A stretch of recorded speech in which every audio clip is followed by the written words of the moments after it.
그러므로 나의 사랑하는 자들아, 너희가 나 있을 때뿐 아니라 더욱 지금 나 없을 때에도 항상 복종하여 두렵고 떨림으로 너희 구원을 이루라.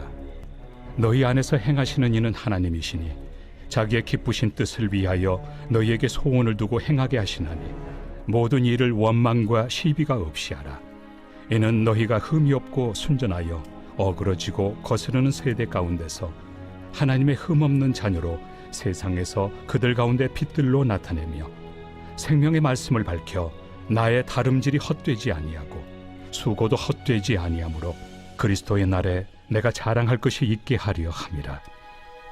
만일 너희 믿음의 재물과 섬김 위에 내가 나를 전제로 드릴지라도 나는 기뻐하고 너희 무리와 함께 기뻐하리니 이와 같이 너희도 기뻐하고 나와 함께 기뻐하라.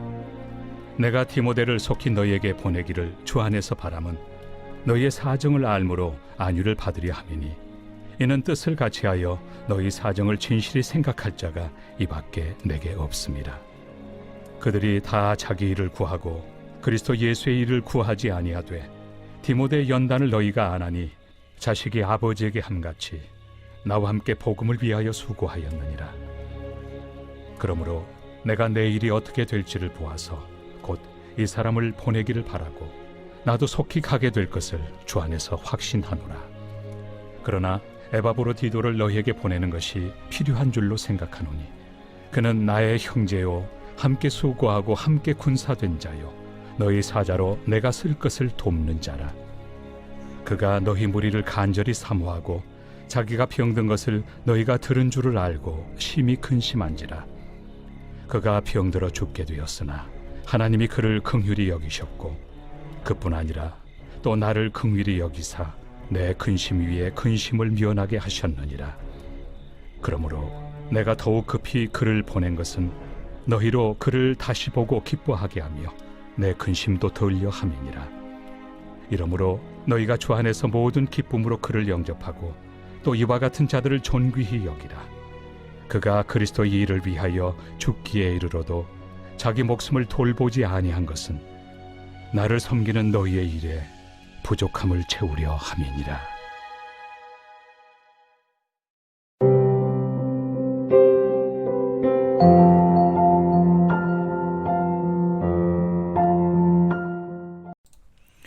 여러분 반갑습니다. 오늘도 큐티로요는 기막힌 하루입니다. 본말씀 빌립보서 2장 12절부터 30절의 말씀입니다. 오늘은 한 가지 중요한 주제를 가지고 함께 말씀을 나눠볼까 합니다. 어느 집사님 한 분이 계셨습니다. 이 집사님은 구원의 확신의 문제 때문에 마음이 굉장히 어려웠습니다. 도무지 자신이 구원받았으리라고 확신이 들지를 않는 것입니다.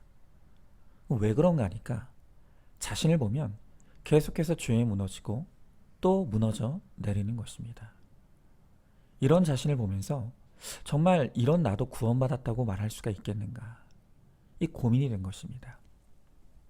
그래서 그 교회의 담임 목사님을 찾아갔습니다. 그리고 목사님께 자신의 영적 고민을 털어놓았습니다. 자, 그때 목사님이 이렇게 대답해 주셨습니다. 집사님, 구원받지 못한 사람은 내가 구원받았는지에 대해 관심도 없고 고민도 없습니다. 그런데 집사님이 이렇게 구원의 문제 때문에 괴로워하시는 것을 보면 집사님은 구원받은 것이 확실합니다. 자, 여러분 어떻습니까? 저는 목사님께서 참 지혜롭게 대답을 잘해주셨다고 생각합니다. 여러분, 성경은 우리가 구원받았는지 안 받았는지를 알 수 있는 매우 중요한 몇 가지 기준을 제시하고 있습니다. 첫 번째는 내가 죄인이라는 사실을 인정하는가 입니다. 둘째는 예수님을 나의 죄에서 구원해 주신 구원자로 확실히 믿는가 입니다. 그리고 마지막 세 번째는 예수님을 나의 구원자일 뿐만 아니라 내 삶의 주인으로 인정하고 영접했는가. 바로 이 세 가지가 내가 구원받은 자인지를 알 수 있는 매우 중요한 기준입니다. 여러분이 이 믿음과 신앙의 고백만 분명하다면 여러분은 구원에 대해 안심하셔도 됩니다. 고린도전서 12장 3절의 말씀에 보니까 성령으로 아니하고서는 누구든지 예수를 주시라 할 수 없느니라 그랬습니다. 그러니까 내가 죄인이라는 것을 인정하는 것, 그리고 예수님이 나의 구원자이시며 내 삶의 주인이라는 것을 우리가 고백할 수 있는 것은 내 안에 성령께서 임하시지 않으면 절대로 할 수 없는 고백이라는 것입니다. 그러니 이 믿음과 고백이 내 안에 분명하다면 여러분은 구원받은 사람이 맞습니다. 자, 그런데 정말로 구원받은 사람에게는 앞서 말씀드린 세 가지 기준에 더해서 또 한 가지의 매우 중요한 증거가 있습니다. 그것은 정말로 구원받은 사람은 내가 구원받았다는 것만으로는 절대로 만족하지 못한다는 것입니다. 반드시 그 다음의 신앙의 단계로 나아가고자 하는 마음의 소원이 있는 것입니다. 자, 그러면 구원받은 사람의 그 다음 신앙의 단계가 무엇입니까? 그것이 바로 거룩입니다. 여러분, 오늘 큐티 본문 12절에 보면 굉장히 중요한 성경 구절이 나옵니다. 그것은 바로 두렵고 떨림으로 너희의 구원을 이루라 입니다. 여러분, 이 구절은요, 자칫 잘못하면 너무나 잘못 해석할 수 있는 성경 구절입니다. 오늘 이 말씀을 잘못 해석하면 마치 구원이 인간이 내 노력으로 성취하고 이루는 것처럼 잘못 이해되어질 수가 있는 것입니다. 여러분, 그러나 그것은 성경 전체의 가르침이 아닙니다. 우리가 이 구절을 원어적으로 조금만 신중하게 풀어보면 전혀 그런 의미가 아니라는 것을 금방 알 수 있습니다. 여기서 구원을 이루라는 것은 헬라어 원어로 보면 현재 동사인데요. 이것은 한 번으로 끝나는 행동이 아니고 오늘도 내일도 모레도 죽을 때까지 계속 노력해야 한다는 뜻을 가진 동사입니다. 여러분, 구원은요, 이미 우리가 주인임을 인정하고 예수를 구원자와 주인으로 영접했을 때 우리 안에 일어난 평생 한 번뿐인 사건입니다. 그런데 우리의 신앙은 그게 다가 아니라 이 말입니다. 이제 우리가 영적으로 출생하면 갓난아기와도 같습니다. 처음 예수 믿은 사람은 아직 영적으로 철이 없습니다. 뭐가 뭔지 분별도 없습니다. 그러나 예수를 믿고 말씀을 깨닫는 눈이 조금씩 열리면 하나님의 자녀로서 성장하게 되고 철이 들기 시작한다고 볼 수 있습니다. 구원 이후에 성장하고 철이 드는 것, 이걸 우리는 바로 거룩이라고 말하는 것입니다. 여러분, 이 거룩은요, 우리가 구원받은 이후에 평생 계속해서 죽을 때까지 계속 노력해야 될 신앙의 단계입니다. 진짜 구원받은 사람이라면 내가 구원받았다는 것에만 절대로 만족하지 못합니다. 내가 더 성장하고 철이 들어서 나를 구원하신 내 아버지 하나님을 기쁘시게 하고 그분의 뜻대로 살고 싶어하는 마음의 소원을 가지게 되어 있는 것입니다. 여러분, 바로 이 거룩에 대한 소원, 거룩에 대한 열망이 진정으로 구원받은 사람의 매우 중요한 증거입니다. 여러분, 만약에 거룩에 대한 그 어떤 소원이 없다면 그 사람의 구원은 심각하게 의심해 봐야 합니다. 자, 그러면 거룩은 어떻게 이룰 수가 있는 것입니다. 오늘 성경은 거룩을 이루는 단 한 가지 방법이 바로 하나님께 복종하는 것이다 라고 말합니다. 우리가 처음 예수를 믿고 철이 없을 때는 아무것도 몰랐습니다. 그런데 주님의 말씀을 들으면서 깨닫고 눈이 열리기 시작하고 설교가 귀에 들리고 성령의 음성이 마음속에서 자꾸 들리면 우리가 철이 들기 시작합니다. 그러면 이제 고민거리가 생기는 것입니다. 그 고민거리가 바로 하나님께 복종하는 문제입니다. 자, 오늘 12절의 말씀을 다시 보시면 그러므로 나의 사랑하는 형제들아 너희가 나 있을 때뿐 아니라 더욱 지금 나 없을 때에도 항상 복종하여 그리고 두렵과 떨림으로 너희 구원을 이루라. 즉 복종함을 통해 거룩을 이루라는 것입니다. 여러분, 복종이라는 것이 얼마나 중요합니까? 우리는 자꾸 이 치우치는 경향이 있다 보니까 신앙에 있어서 믿음만 강조합니다. 그런데 참된 믿음은 무엇인가 하면 복종하는 믿음이라는 것입니다. 그러니까 예수님을 믿는다고 하면서도 그분의 말씀에 또 그분의 뜻에 전혀 복종하지 않는다면 여러분, 그것은 그 믿음 자체도 가짜라고 말할 수 있는 것입니다. 여러분, 하나님의 자녀가 아닌 사람은 복종하지 않습니다. 그러나 하나님의 자녀이기 때문에 복종하려고 하는 것입니다. 그러니까 이렇게 복종이라는 것이 얼마나 중요한 문제인지 모릅니다. 여러분, 성경은 곳곳에서 이 복종의 중요성을 강조하고 있습니다.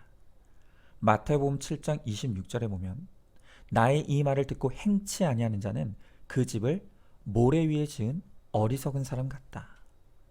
여러분, 모래 위에 집을 지으면 그 집 어떻게 됩니까? 무너집니다. 그러니까 복종이 없는 믿음이라는 것은 무너지게 되어 있다는 것입니다.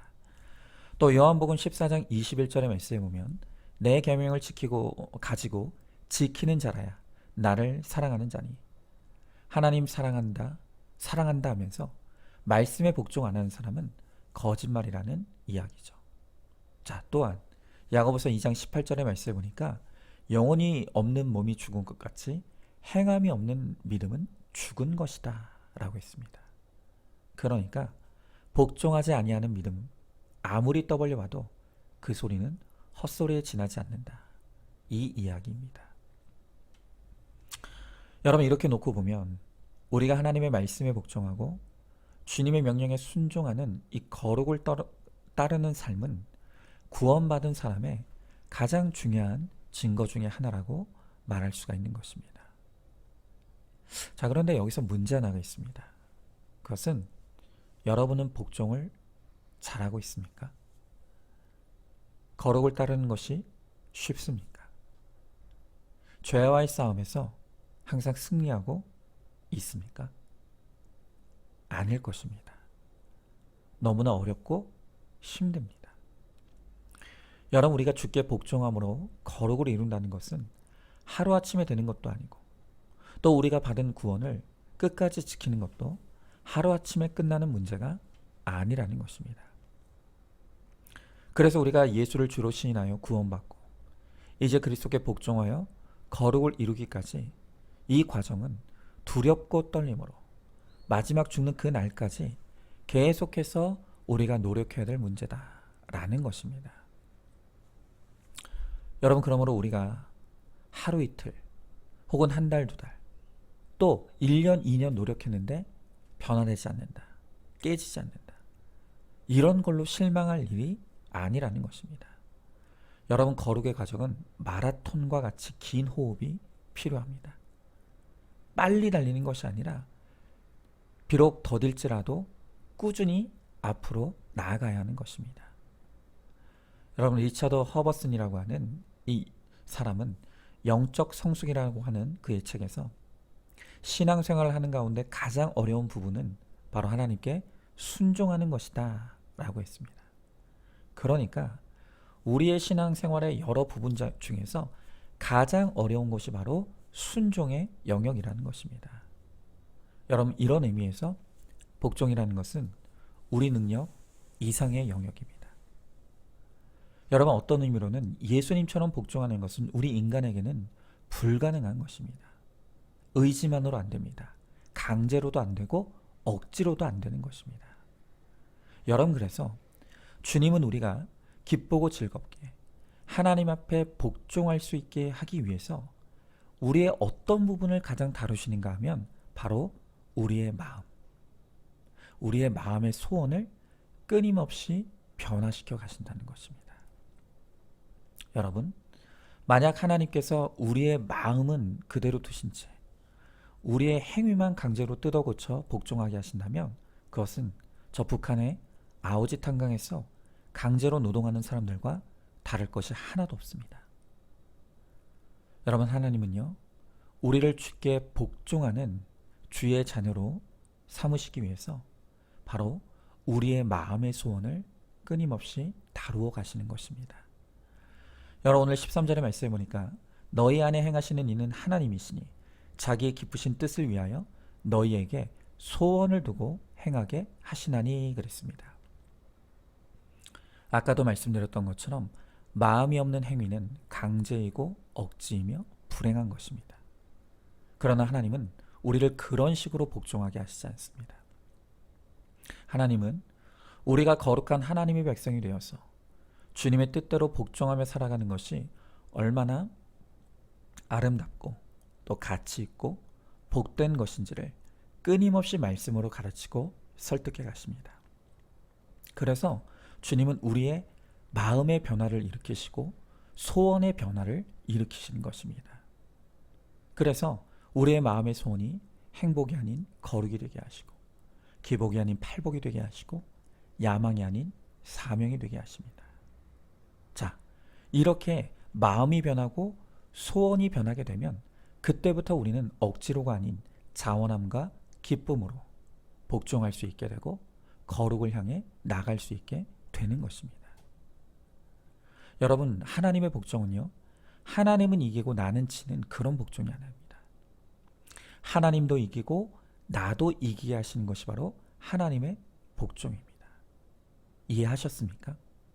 하나님은 억지로 우리를 뜯어 고치시는 분이 아니라 내 마음을 끊임없이 다루시고 나의 소원을 끊임없이 다루어 가셔서 우리의 마음의 소원이 변화되게 하심으로 기쁘고 감사하게 그리고 즐겁게 복종함으로 결국 그 복종이 하나님도 이기고 나도 이기는 복종이 되게 하시는 것입니다.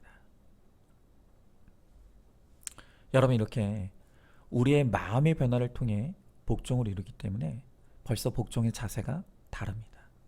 그리고 쉽게 복종할 수 있는 은혜를 얻게 됩니다. 여러분, 이런 자에게 하나님이 계속해서 은혜를 주시고 능력을 주십니다. 그리고 두렵고 떨림으로 우리의 구원을 이루어가는 그 거룩의 길을 끝까지 걸어갈 수 있는 것입니다.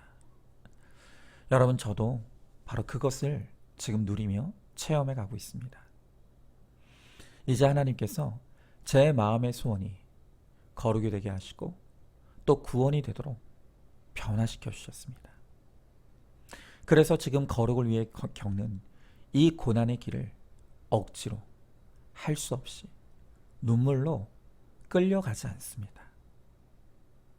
저는 이 고난을 통해 하나님께서 저를 더 거룩한 하나님의 백성과 종으로 세워주실 것을 믿습니다. 그리고 그렇게 되기를 소망합니다.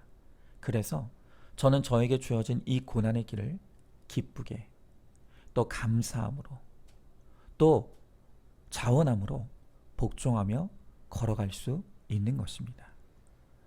여러분, 이제 우리 모두가 구원받은 하나님의 자녀로서 내 삶이 다하는 그 날까지 이 거룩을 사모하고 이 거룩을 따라감으로 두렵고 떨림으로 우리가 구원에 이르고 영화에 이르는 복된 삶을 살아가는 저와 여러분, 우리 모두가 될 수 있기를 주님의 이름으로 소망합니다.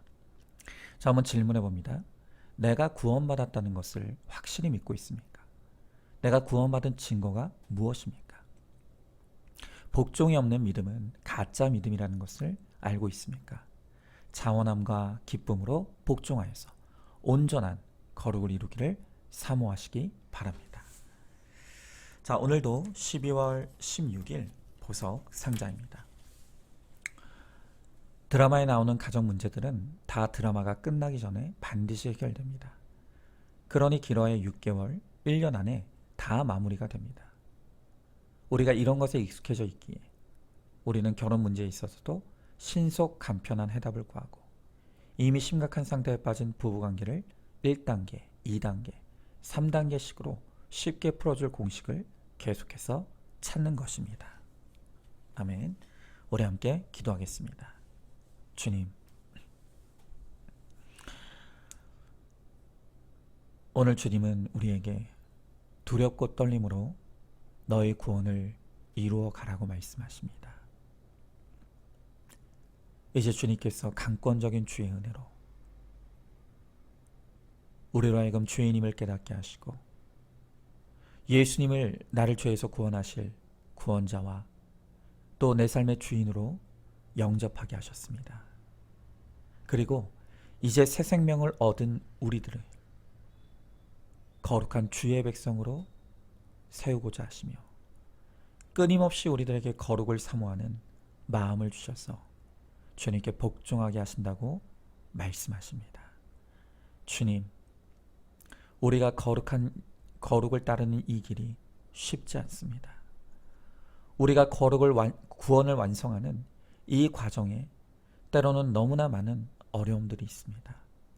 하나님, 그러나 이제는 정말 우리의 인생의 목적이 거룩임을 알게 하셨고 기복이 아닌 팔복이 진정한 복임을 깨닫게 하셨고 또한 우리가 사명을 위해 이 땅에 보냄받은 주의 거룩한 사명자임을 알게 하셨사오니 하나님, 우리에게 주어진 이 구원의 길, 또 거룩의 길을 주와 함께 기쁘게 걸어갈 수 있게 하여 주옵시고 그래서 마침내 두렵고 떨림으로 우리의 구원이 완성되어서 천국의 영화에 이르는 우리 모두가 되게 하여 주시옵소서.